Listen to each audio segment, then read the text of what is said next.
أعوذ بالله من الشيطان الرجيم. بسم الله الرحمن الرحيم.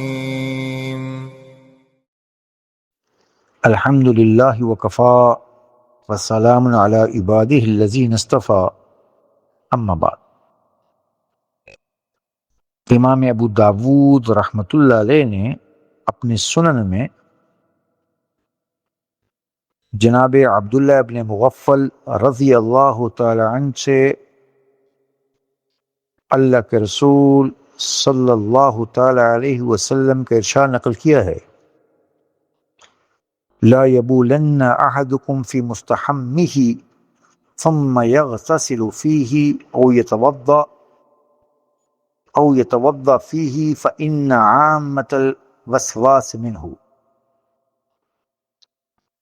کہ آپ علیہ السلام نے یہ ہدایت ارشاد فرمائی کہ تم میں سے کوئی شخص بھی ہرگز ایسا نہ کرے کہ وہ اپنے غسل خانے میں پہلے پیشاب کرے اور پھر اسی میں غسل یا وضو کر لے، کیونکہ اکثر وسوسے اسی سے پیدا ہوتے ہیں۔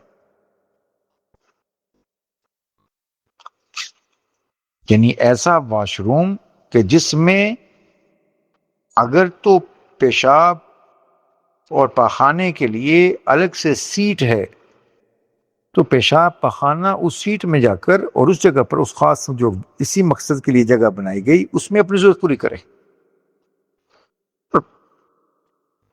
وہ اس صورت میں نہیں آئے گا۔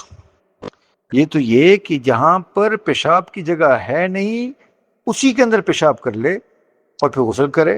اور خصوصاً اس زمانے کے لیے یہ بات تھی کہ جبکہ پانی وہاں پر اس درجے کا بہاؤ تھا نہیں یا بہاؤ ہوتا نہیں، تو ایسا ہوگا کہ وہ پیشاب کے چھینٹے اپنے پانی کے غسل کے پانی کے ساتھ مل کر اس شخص کے لیے بھی ناپاکی کا ذریعہ بنیں گے، اور اس کے ذہن میں یہ وسوسہ پیدا ہوگا کہ پتہ نہیں میرا جسم پاک ہے یا ناپاک۔ اور یہ وسوسے بڑھتے چلے جاتے ہیں کہ نبی علیہ السلام نے یہ خاص عمل بتایا کہ اس عمل کا یہ دنیاوی نقصان ہے۔ تو اس حدیث شریف سے معلوم ہوا کہ یہ عمل انتہائی ناپسندیدہ عمل ہے کہ آدمی اپنے غسل کرنے کی جگہ میں ہی پہلے پیشاب کرے اور پھر وہیں غسل یا وضو کرے، کہ اس کے دنیاوی نقصان تو بیان کیے ہی کیے۔ آخرت میں حضور کی منشا تو چھوٹی اور اس کی برکت تو دور گئی، لیکن نقصان ہوا دنیا کا۔ اس لیے ہم کہتے ہیں کہ دین کے احکامات پر عمل کرنے سے نہ صرف آخرت کا فائدہ ہے بلکہ دنیا کا بھی فائدہ ہے۔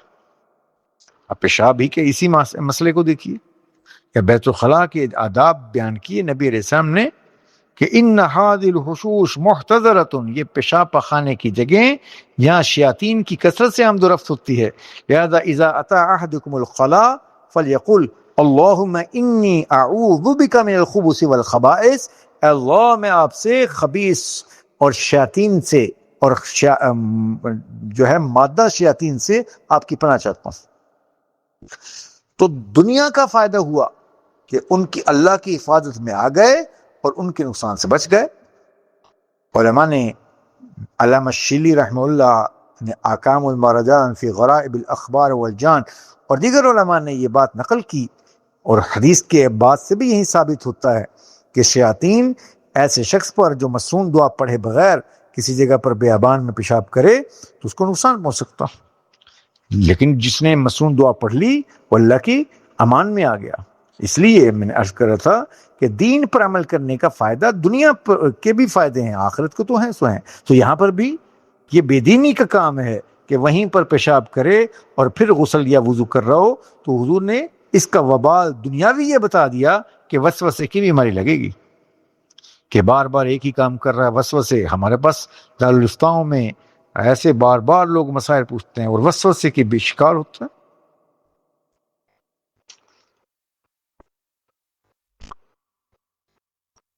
لہذا اس چیز کا اہتمام کرنا چاہیے کہ جو ہے کوشش کرے کہ اس نبی علیہ السلام کی ہر سنت کو سیکھے، اس پر عمل کرے، اس کے فائدے ہیں، اور اللہ کے بطور مومن کے مسلمان کے لیے نبی علیہ السلام کی زندگی کا ایک ایک لمحہ محفوظ بھی ہے اور قابل عمل ہے۔ مسلمان حضور سے محبت کا دعوے دار وہ حضور علیہ السلام کی ایک ایک سنت کو سیکھتا ہے اور پھر اسے عمل میں لاتا ہے، اور اس کی یہ زندگی حضور علیہ السلام کی زندگی کے مشابہ بنتی چلی جاتی۔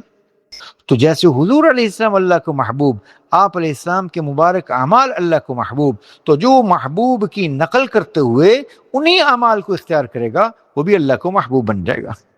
اللہ ہم سب سے راضی ہو، دین سیکھ کر عمل کرنے کی توفیق دے۔ اللہ ہمیں ہر شر سے ہماری نسلوں کی حفاظت فرمائے۔